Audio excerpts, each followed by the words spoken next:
ته چې ورسره راټول شوي ول، راټول شوي ول دا جاروګان نه دي، دا جاروګان داسې دا ښځې راټولې شوې وې چې دغه کور ولېږي، هغه کور ولېږي، هغه کور ولېږي،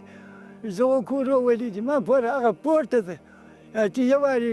دراب شولو، چې دراب شولو چې موږ ورته راورسولو، موږ ورته راورسولو، څوک دورې په وینو کې ورغوښتو، څوک دورې ورغوښتو، څوک دورې ورغوښتو،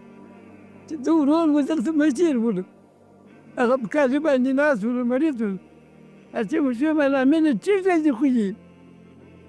هغه په دې تسې کې لګېدلی و، په دې لنګي لګېدلی و، په دې لنګي لګېدلی و، هغه بندی و، راڅېک وشي ول کابل ته یوړو، کابل ته یې چې له کابل یې راوړ، چې له کابل کې ولې شفاخانه کې شفاخانه کې مړ شوی و، شفاخانه کې چې مړ شوی و، دلته چې راوړ دغه نه زخم په دې تسې کې ول، او دلته یې په دې لنګي کې ول. دا نور چې ولو دلته یوه نجلۍ پاتې ده، دغه هډوکی ځینې ښکلی دی، دغه هډوکی ځینې ښکلی دی، بیا داسې واړه واړه هډوکي ترې راوځي، واړه واړه هډوکي ترې راوځي. هغه پلار غریب دی، بیا وساته ښه یم نه درېږي، غزني ته یې بوتله، غزني ته یې بوتله، بېرته یې راوسته، بېرته یې راوسته، دغه څلور پنځه کوره دغه ټول هلکان ول،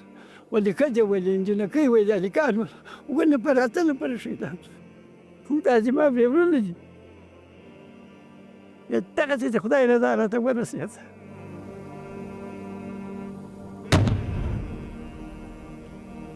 په توره شپه د پیښې ټپیان که څه هم د درملنې لپاره لومړی د ولسوالۍ ځایي روغتون، بیا غزني ښار او له هغه ځایه کابل ته د کلیوالو په موټرو کې ځای پر ځای شول، خو د نازک حالت له کبله دوه ټپیان شهیدان شول. نو زه چې په صحنه باندې ورغلم کور ته، کور کې یو کور دی، خواته د ما د ورور ده، یو خواته د ما کور ده، مابین کې دغه د بل مشر ورور کور. نو په دې کور کې دوی داسې په چوتره باندې ناست ولو، نو فاصله خو بس قسمت خبرې دي، نو دغه خو ټیم د چوترې نه و، نو خو دوی په دغه ځای کې ناست وو، بس هوان دلته ورته لګېدلی و. نو بیا په جای باندې تقریبا دوه مې ورېندارګانې وې،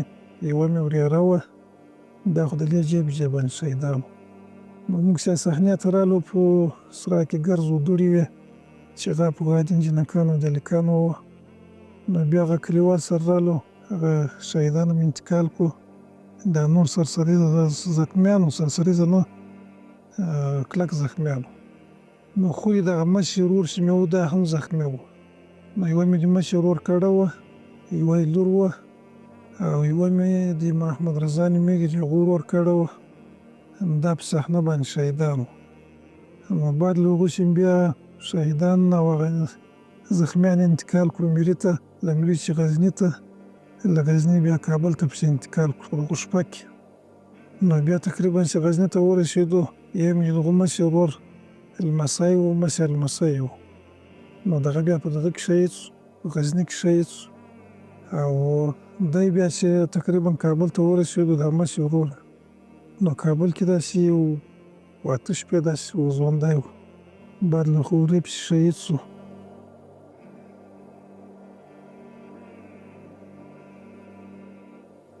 نو موږ مازدیګر جمع وکړله، جومات ته راووتو،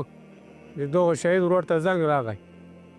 وایي کور ته چې غواړي، کور چې اون ولګېد، اتم د غچ سره ولټوله، دغه موټر ولاړ و، کور ته چې ورغلو مسلمانه داسې چل و، هغه چل د خدای مسلمان ته نه ور انا دا پراته وو لکه چرګان، پوه شوې، اته خو تا رخچه و رخچه دې راوستی، چا موټر و موټر یې راول، دا لار یمه جام شوه، خپل زخمیان هم نه سوی راستی، سوی سره لیدونه لار وکړي، دا زخمیان وباس، نه مړی معلومېږي نه زخمي معلومېږي، کوم یو مړ ده کوم یو زخمي ده، کوم یو جوړ ده، جوړ دې زخمي درک نه مړ، ټولو چیغې وایي. خو خیر هغه سایه خدای تېره کړه، پوه شوې، هغه لار یې خالي کړه، زخمیان هم راوایستو، شهیدان هم هغه خورې پاتې شو، موږ لاړو له زخمیانو سره، شهیدان هغو بعد بیا دوی راوړو، په هغو کې دوه زنانه وې، هغه د پردي کلي وې، خپل هم دلته راوړو، دلته هم دفن کړو، زخمیان یې بار کابل ته، او نور یې بار زنانه چې وې هغه یې خپلو کلیو ته ورلې.